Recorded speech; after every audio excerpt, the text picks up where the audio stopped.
In a flashback, an unknown man, later revealed to be Jin Kurogiri, is tied to a chair.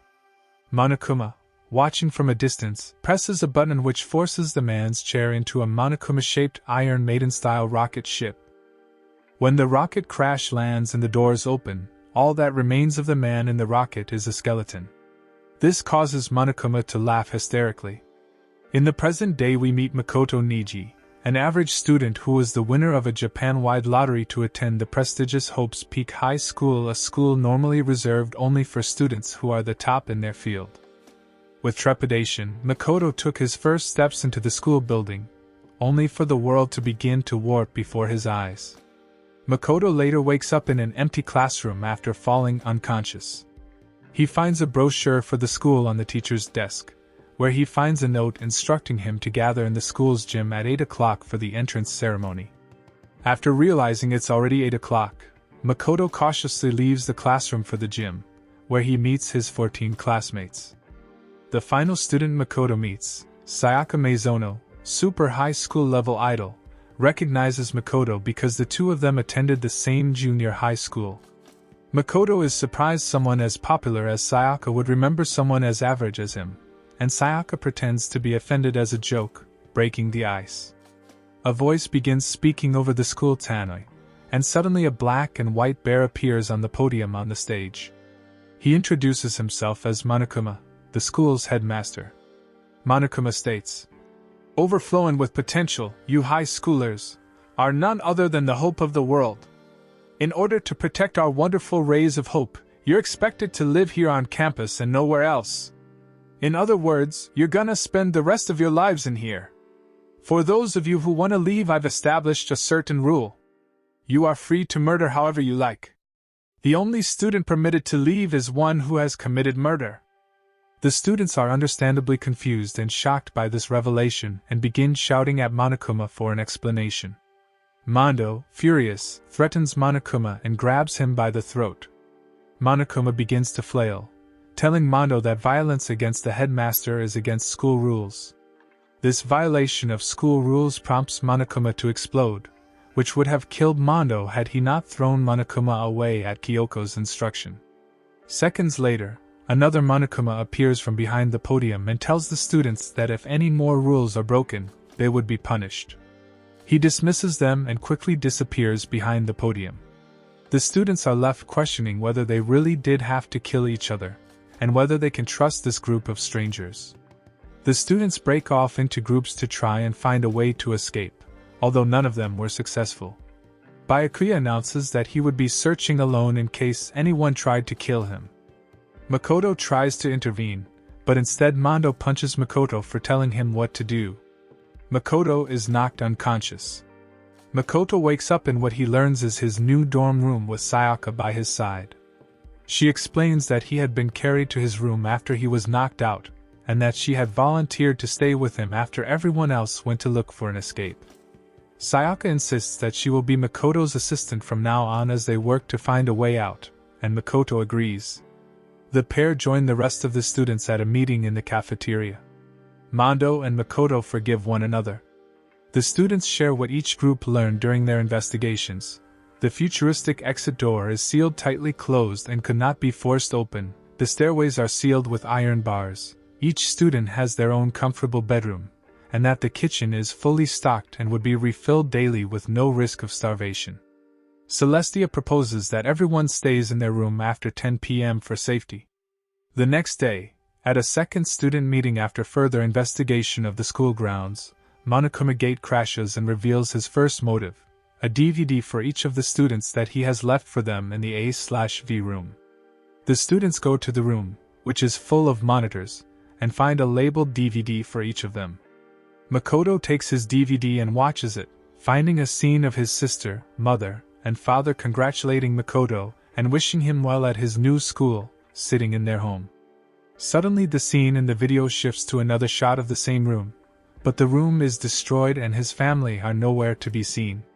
Horrified, Makoto looks to his other students, finding Sayaka in a state of severe shock at what she had seen on her own DVD. Sayaka begins screaming and flees the room, pursued by Makoto. He finally catches up to her in the hallway, and Makoto reassures her that if they all work together they will all be able to escape, promising her then he will do anything to get her out. Sayaka throws herself into Makoto's arms and wailed while the other students watched on. Makoto Niji took some time to check out his room in closer detail. After reading a notice on his bathroom door, he learned that the water would be turned off each night at 10 p.m., that he had a toolkit in his desk drawer, and that only girls' bathroom doors had locks.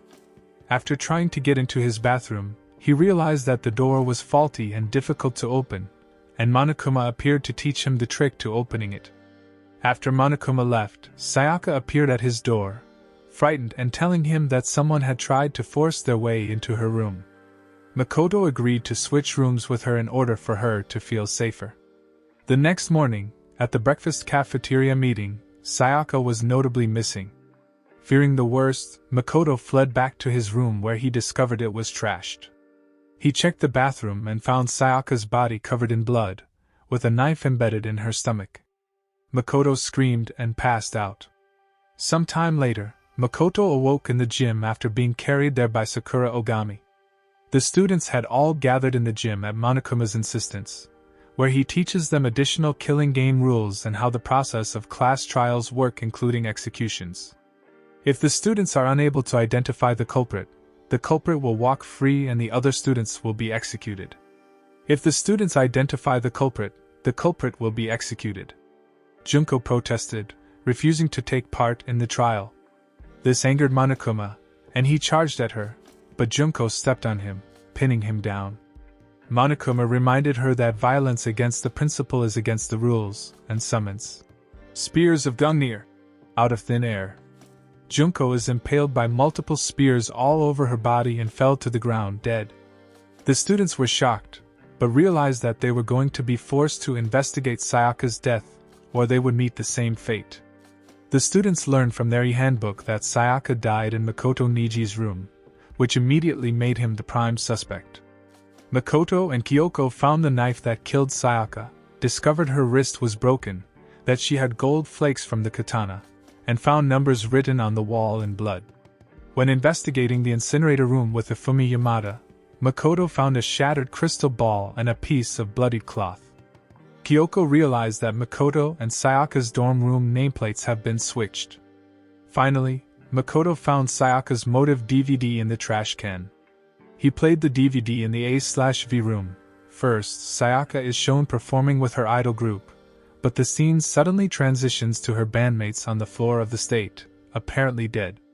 Monokuma, narrating, told Sayaka that she had no place to return if she ever left the school, and left her with the question of what happened to her bandmates. After a Monokuma announcement over the monitors, the students then headed for the class trial room. After being called to the class trial room by Monokuma, Kyoko also notes that although there are only 15 students, there is also an additional 16th podium. Monokuma dismisses her questioning, answering that it just means that there are a maximum of 16 participants. The students take their places, and the class trial begins. The students begin trying to piece together the timeline of the crime, beginning with the murder weapon, the knife in Sayaka's abdomen. Aoi and Sakura recall that the two of them were in the kitchen the previous night, and saw Sayaka enter the kitchen ostensibly to get a snack, but leaving the kitchen with a kitchen knife. Tuko accuses Sakura and Aoi of being accomplices in crime, but Monokuma interjects that even if they were accomplices, only the student who committed the murder would be allowed to graduate. Makoto is the prime suspect once again, but Kyoko steps in, bringing up the fact that the bathroom door's handle had been unscrewed from its hinges, something Makoto would never have done, because he knew the trick to opening it. Mondo interjects that the killer must have just assumed it was locked, but Makoto counters that only the locks in the girls' bathrooms have locks. Celestia questions why the killer would have assumed that the door was locked if the room belonged to a boy, but Kyoko explains that the door's nameplates had been switched, which meant the killer assumed the room belonged to Sayaka. Ultimately surmising that Sayaka must have let the culprit in herself. Byakuya suggests that the only reason she did this was to frame Makoto for a murder, and the only reason she failed was that she was counterattacked by her target. Leon says there wasn't any more evidence, but is quickly contradicted by Makoto. Kyoko begins to talk about the dying message behind Sayaka's corpse. 11,037. Suddenly Makoto realizes the message was the culprit's name. He explains to the surprised students, if you flip 11,037 180 degrees you get Leon, the first name of Leon Kuwata. He looks at Leon, who begins to get angry. Makoto expands, saying how she was lying on her back when she wrote it, so the message was from her point of view. Leon strongly denies that he was the culprit, but Kyoko contradicts him with the evidence that he tried to get rid of the remainder of a bloody shirt sleeve and a smashed crystal ball which were found by the rubbish incinerator. Makoto goes over what must have happened. After killing Sayaka, the culprit hurried to get rid of the evidence. However, they couldn't get to the incinerator as there was a shutter gate in the way. So, the culprit used Hiro's crystal ball to open the gates by throwing it at the on button through the shutter gates. They threw the bloodied shirt into the incinerator and quickly left the garbage room. However, a part of the shirt which was not completely burnt fell to the ground, and thus was being used as evidence. Leon stands shocked and horrified, unable to speak. Monokuma announced that it's time to vote on the culprit. A fruit machine with the all students' faces on it is shown. The machine stops with all 3 columns on Leon's face. Monokuma happily confirms that the person who killed Sayaka was Leon. Leon shakily admits it. Everyone is horrified at the revelation. Monokuma exclaims that because they successfully caught the culprit, Leon will be given a punishment. Leon tries to reason with Monokuma and the horrified students that he only killed her in self-defense, and brings beating the walls with his fists. A metal clamp is strapped around Leon's neck, attached to a long chain. Leon tries to remove the clamp, but it's closed tight. The chain yanks Leon back through a long corridor into a baseball batting cage. A baseball pitching machine begins firing baseballs at Leon's body. The final blow comes in the form of a dozen or more baseballs fired at high speed directly at his face. Leon is left hanging lifeless from the pole as baseballs covered in Leon's blood roll towards the students. In the final scene, Kyoko comes to Makoto's room to talk, and Makoto correctly surmises she wants to talk about Sayaka. Kyoko tries to reassure him that despite the fact Sayaka had lured him into a trap, her final thought must have been to save him, or she wouldn't have left the dying message on the wall implicating Leon.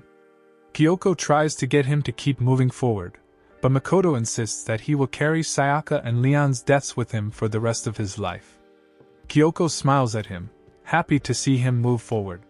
Following the day after, Monokuma grants the remaining students access to the 2nd floor of the academy, leading to a library, along with a swimming pool with gender-specific changing rooms the students can change and go through to the pool area.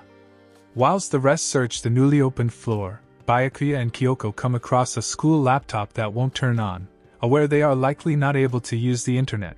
Makoto, in his search, comes across a letter of indication that clarifies Hope's Peak Academy has shut down school operations, and will continue said operations once the issue has been resolved. Unaware of what this means, they put the knowledge aside for later. Byakuya leads them to a room full of confidential files. As all the students start pooling into the library, they begin discussing the killing game once more, Chihiro exclaiming that she doesn't like it and doesn't want to kill her friends, leading to Byakuya sneering that everyone had voted to kill Leon themselves. Several people defend their own reasoning as to why, and Mondo's temper rises as he tries defending Chihiro's sadness. Byakuya only mocks him, and Kiyotaka attempts to stop Mondo from lashing out, only leading to the biker storming out of the library in anger. Multiple people begin leaving, and Tuko confesses she has no trust for everyone, and that no one would care if she died as long as it isn't them. Running away screaming, the remaining students in the library are warned from the drama. Aoi offers to take a dip in the pool to relax, finding out that the changing rooms are locked. Monokuma explains that e-handbooks are required to get in, and are specified to the designated gender only, or else the offender will be shot down by a machine gun. Later that night, Makoto comes across Tuko in the library, watching Byakuya read with a love-struck expression. He orders her to leave him alone and take a shower, claiming that she smells bad enough that he can sense her from far away. Dejected, Tuko agrees, and is followed by Makoto, trying to assure her that Byakuya's manners were never the best. She only seems to be under the assumption he cares about her and her hygiene, and that she and Byakuya are the perfect couple. She skips back to her room happily, leaving a shocked Makoto behind. Later, Makoto is caught in the middle of a fight between Mondo and Kiyotaka, and dragged to judge their battle of endurance. In the sauna, Makoto eventually leaves them behind to wrap up the competition, leading to the two boys bonding in the sauna, evidenced by how close they are the very next day. Monokuma then assembles the students for a pep rally, revealing his next motive, in which he will publicly announce everyone's darkest or most embarrassing secrets unless someone is killed in the next 24 hours. Despite people being shocked at their own secrets written on paper, Makoto believes no one would kill over something so trivial, especially as his own secret, wetting the bed until 5th grade, is too petty. Despite his thoughts, he wakes up to an announcement that someone has died overnight. Makoto rushes to the cafeteria to check whoever they're missing, and they decide to split into groups to seek out whoever has died, Byakuya quickly recruiting Makoto as his partner. He leads him to the girls' locker room, and there they find Chihiro's corpse strung up as a crucifixion, and the phrase, "bloodbath fever," written in blood on the wall behind her. Kiyotaka appears soon after the two find her body, and the body discovery announcement leads to the rest of the students filing inside, staring in horror at Chihiro's body. During investigation, several peculiarities are found.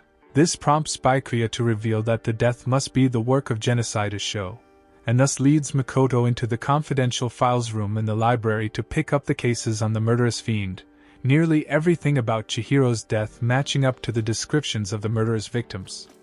Aoi Asahina retrieves the two and explains that Tuko locked herself in her room and refuses to come out and speak unless Byakuya is there. She then shakily apologizes to the heir, and exclaims that she won't allow Genocide Show to add her to her. Monokuma announces that the second-class trial will start.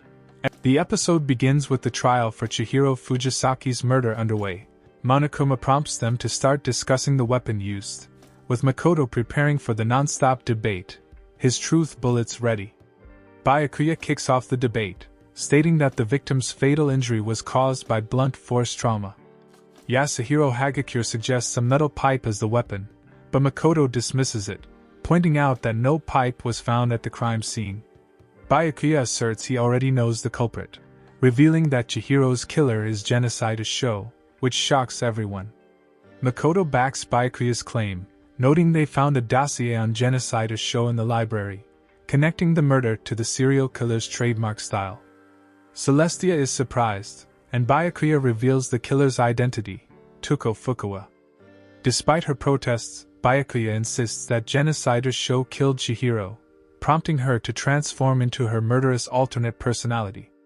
Genocide Show, now in control, mocks Byakuya and insists she didn't commit the murder. Makoto argues that, while she could be the killer, they cannot be certain. Genocide Show defends her actions, explaining that she only kills men she finds attractive and never women. Byakuya insists that all her victims were crucified, which Aoi and Mondo refute, pointing out that no other victim was tied with a cord. Makoto then questions Byakuya's involvement, recalling that the Genocide Show dossier was the same as one he had at home. This revelation raises suspicions that Byakuya may have tampered with the crime scene to frame Show. Recalling the confusion about the missing protein coffee stain, he concludes that the murder must have happened in the boys' locker room. Byakuya is caught off guard. Byakuya reluctantly admits his involvement, confessing that he tampered with the crime scene to test his classmates during the trial. With that settled, Celestia shifts the discussion to how the culprit gained access to both locker rooms. Kyoko reveals that the e-handbooks of the deceased were found in the foyer, and the culprit could have stolen one to access the girls' locker room. Makoto recalls Celestia mentioning that Chihiro was carrying a duffel bag with a jersey stuffed inside, but no jersey was found at the crime scene. Makoto refutes this by pointing out that Celestia never mentioned the jersey's color, leading to Mondo's nervous admission that he had made an assumption. Despite his protestations, Kyoko and Makoto confront him with the evidence. As the trial progresses, it becomes clear that Mondo was the killer. Makoto reconstructs the events of Chihiro's death. Chihiro, carrying the duffel bag, was confronted by the killer in the boys' locker room. The killer struck Chihiro with a dumbbell, bludgeoning him to death, then tampered with the crime scene by switching the contents of the locker rooms. In a quiet admission, Mondo confesses to killing Chihiro, shocking his best friend, Kiyotaka, who cannot believe it. Monokuma begins his presentation on Mondo's motives. Monokuma then announces that it's execution time. Despite Kiyotaka's desperate pleas, Monokuma proceeds with Mondo's execution. The scene transitions into a pixelated fade as Mondo is strapped to a motorcycle in a colorful fairground setting. The execution, titled Motorcycle Death Cage, sees Mondo riding a speeding bike inside a cage until he becomes dizzy and disoriented. As the execution reaches its climax, Monokuma reveals that Mondo has been transformed into a small tub of butter, and he mocks the students for their emotional reactions.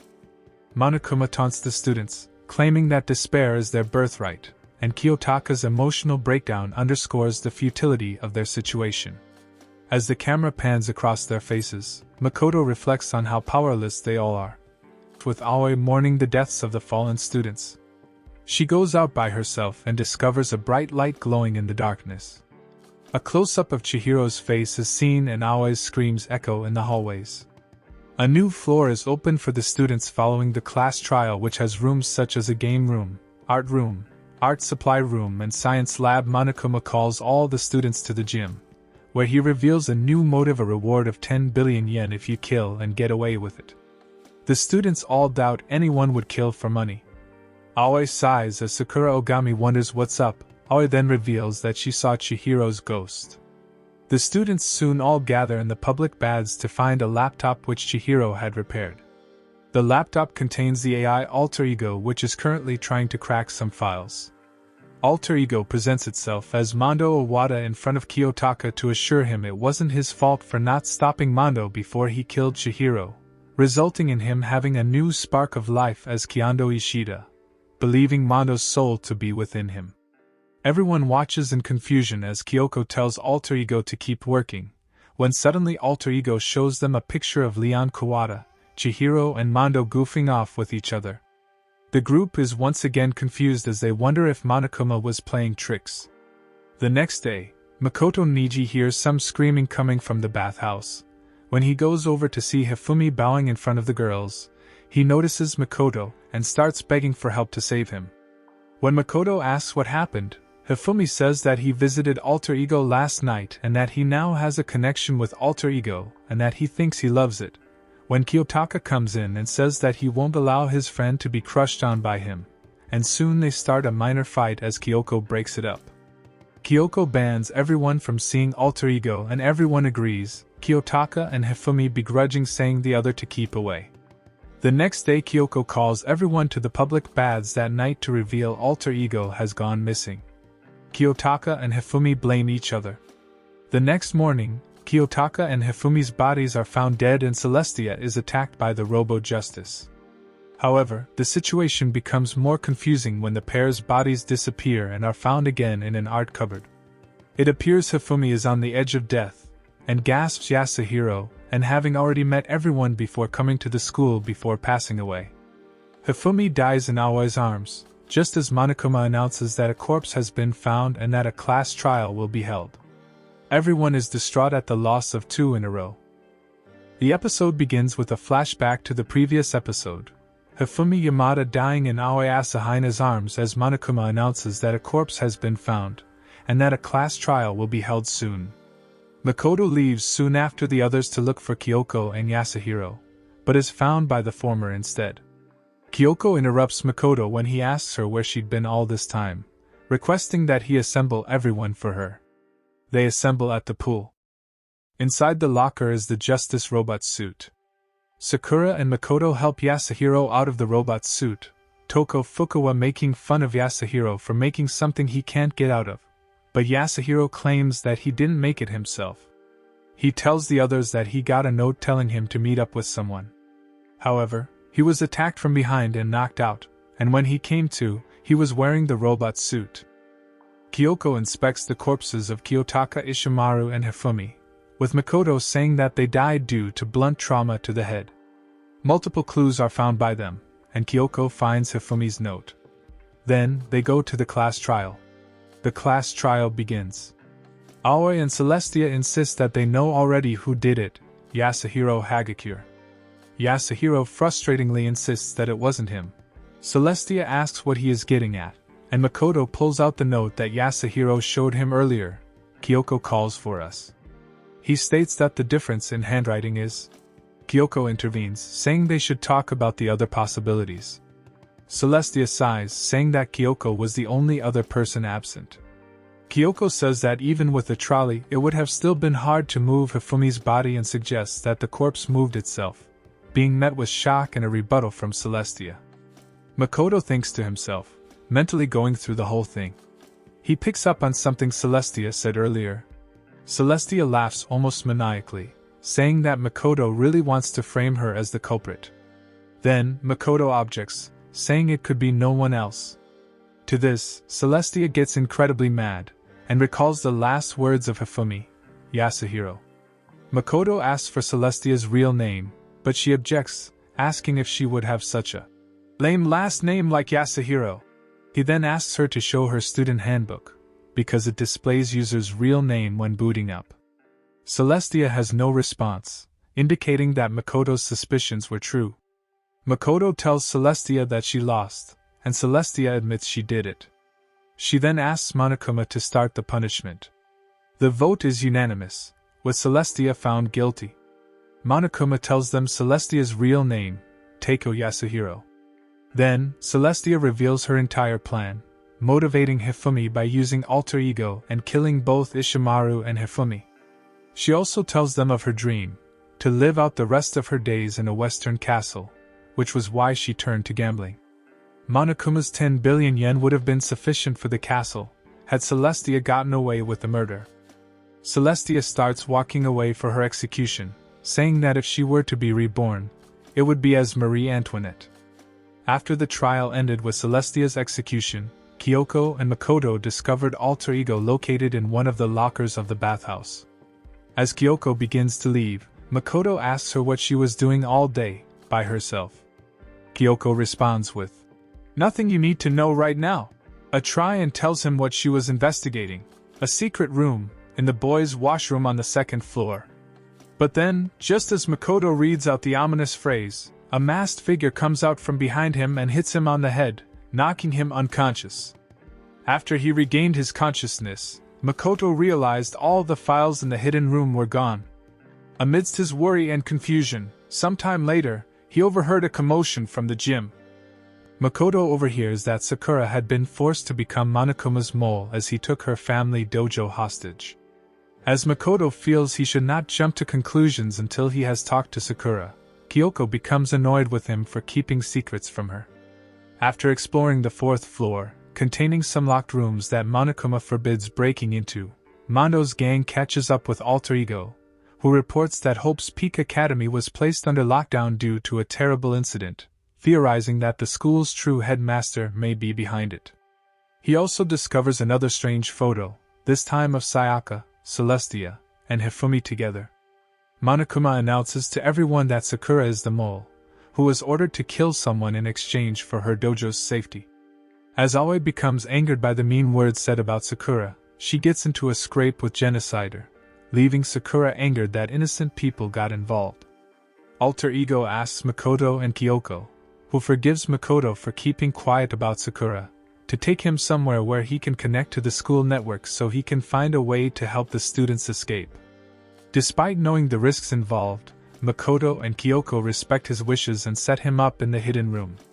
Makoto, Kyoko, and Aoi discover Sakura dead in the rec room, which is locked from the inside. Kyoko conducts her investigation.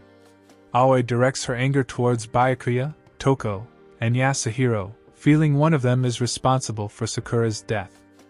Following an investigation in the chemics lab, the class trial begins. Toko reveals she, Byakuya, and Yasuhiro all received notes from Sakura calling them to the rec room, where she witnessed Yasuhiro attack Sakura with a glass bottle out of fear. However, Yasuhiro being the culprit is ruled out when Makoto reveals Sakura was hit twice. Toko passed out from seeing Sakura's bloody forehead and became genocider, hitting her with another bottle. As this is also revealed to have not been a killing blow, Byakuya reveals that the actual cause of death was poison. Aoi confesses, claiming that she replaced Sakura's protein shake with poison and gave it to her. However, Makoto and Kyoko's analysis of the closed room scenario, along with a piece of glass found in the poison bottle Byakuya presented, reveal that Aoi is hiding the fact that Sakura committed suicide.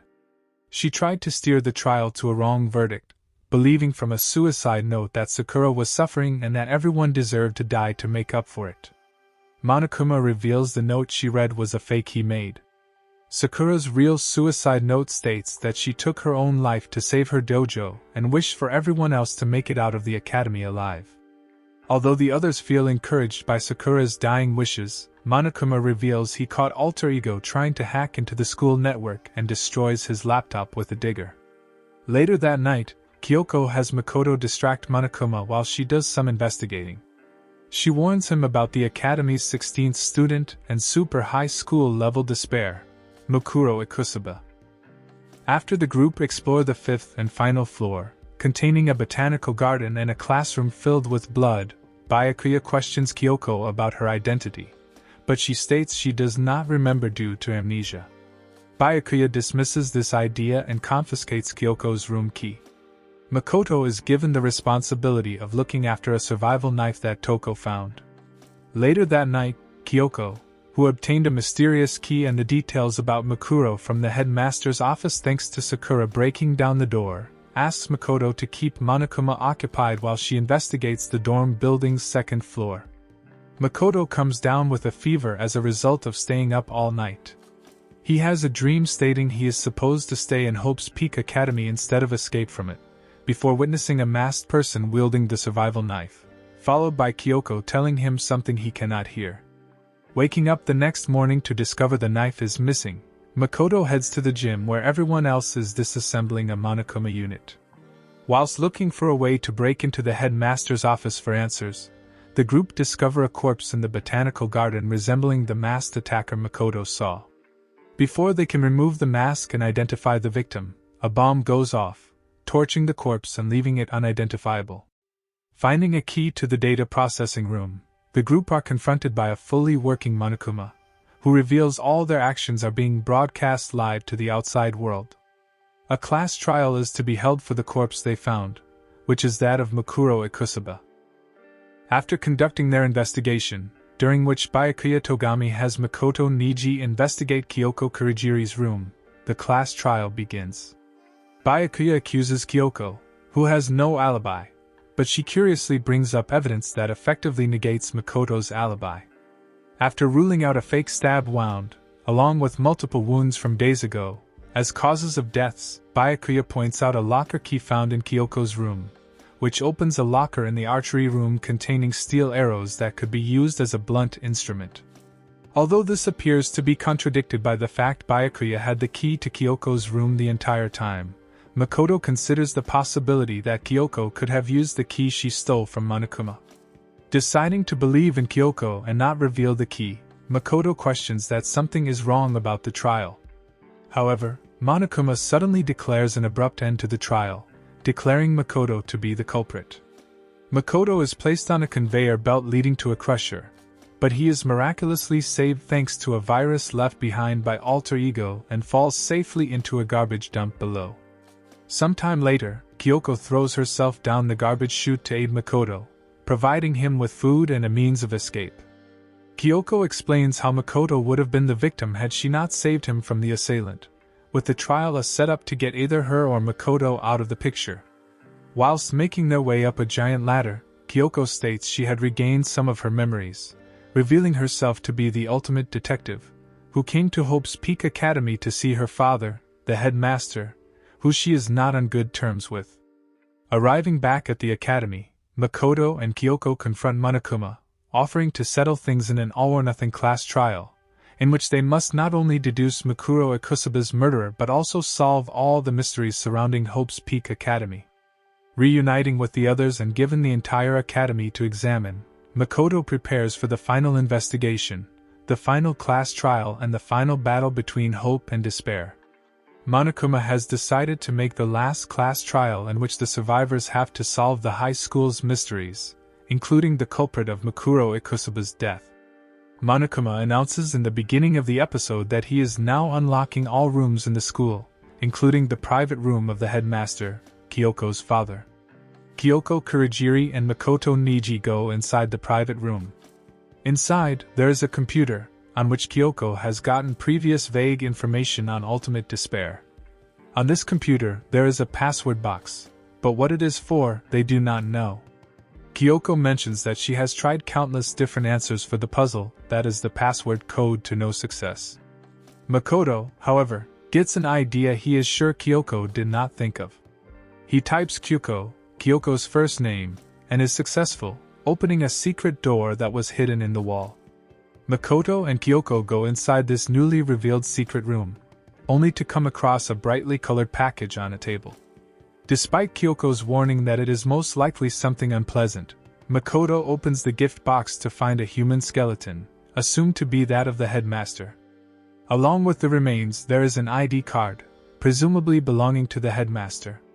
Also in the room, Kyoko comes across a picture of her father and herself when she was younger, and find a memory card of some sort taped on the backside of the frame. Kyoko and Makoto go to the lab in which they watched those first motive video clips way back in episode 01, and put on the card. The only file on it is a video file, and it turns out to be a file of each student being interviewed by the headmaster, agreeing to stay locked in the school for life. As soon as the video gets to Junko Inashima, however, Monokuma cuts the power, frying the chip and saying that it was a power outage of some sorts. After the video incident, Kyoko asks to be left alone, so Makoto leaves her and goes to investigate on his own, going to the locker room on the second floor. Using the ID card he found in the secret room, he unlocks 2 lockers there, one having notebooks full of class notes that belong to Yasuhiro Hagakure, and the other solely containing a journal of Kyoko's. Later, Makoto goes up to the 5th floor and into the biology lab, which is now unlocked. There he finds a passed-out Tuko Fukawa, who wakes up as genocide is shown. They then both observe that there are only 9 bodies as opposed to what they believe should be 10 in the lab's morgue storage, one of them being Mikuro Ikusuba. Genocider Sho also notices that Mikuro was stabbed multiple times through her body. Sho then leaves to go find Byakuya Togami. Once she leaves, Monokuma slips each student a picture containing every other student besides them in it as a special hint. Not too long after, the final trial begins. This time Monokuma is instead taking part in the trial as opposed to just observing. The trial starts off with accusations from Hiro that everyone is aiding the mastermind besides himself, as he assumed from the picture having everyone but himself in it. The group comes to a conclusion that it was just a trick on the mastermind's behalf to get them all against each other. However, Makoto points out that the photos are not fake, with his backup evidence being the video file from the memory card. He concludes that not only do they all have amnesia, but it is most likely that they all had their memories stolen from the mastermind. Monokuma confirms this, and then directs the trial back to the main point: Mikuro Ikusuba's death and the culprit. Pulling many clues together, including the stab wounds, lack of a 10th body in the morgue, Junko's face being hidden in all the pictures, and Monokuma's cutting off of the video once it got to Junko, Makoto realizes that the mastermind is none other than Junko Inashima. Junko then appears in a screen of smoke, telling the remaining students that she and Mikuro were twins, and laughing menacingly as the episode ends. Junko Inashima reveals that she had used Mikuro Ikusuba, her older sister, to take her place, before showing the others footage of the outside world. It is revealed to be in total chaos, which is confirmed by Genocide Sho, who retained her memories due to them being separate from Tuko Fukawa's. It is then revealed that the memories that were stolen from the students were actually of 2 whole years spent together in Hope's Peak Academy. A year ago, when a terrible incident hit the world, the school was converted into a shelter to protect the students carrying Hope on their shoulders. However, Junko killed the headmaster, erased the students' memories, and began the killing game, even betraying her own sister in the process. Junko then holds a final vote between hope and despair. If everyone votes for hope, they must leave the academy. But should even one student vote in favor of despair, the students will remain in the academy and Makoto Niji alone will be executed. Despite this, Makoto manages to use his own hope to inspire the others to stand up against despair, earning him the new title of Ultimate Hope. With the trial over, Junko revels herself in the ultimate despair and gives herself the ultimate punishment, leaving behind an escape switch. With hope in their hearts, Makoto and the others use the switch to leave the academy and venture into the unknown world, unaware that Monokuma is still active.